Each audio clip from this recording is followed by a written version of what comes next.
Jabeenya jechuun osoo miidhaa namni sirra gaggeessu atis deebitee gaggeessuu dandeessu if qabuu danda'uudha.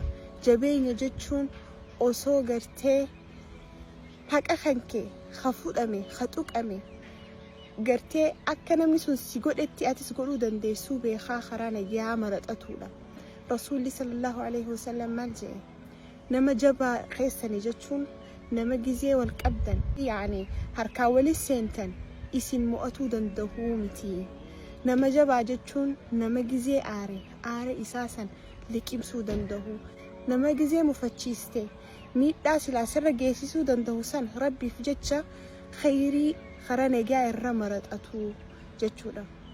Because namni osoo waa godhuu hin dandeenye usee waan goggoone jechuun harmlessidha namni akkasiidha. Immoo namni osoo impactii godhuu danda'u beekaa nagaa maraxate nama jabaa jechuun sanii rabbi nama jajjabaa nu haa godhu. Wassalaamu alaikum warahmatullahi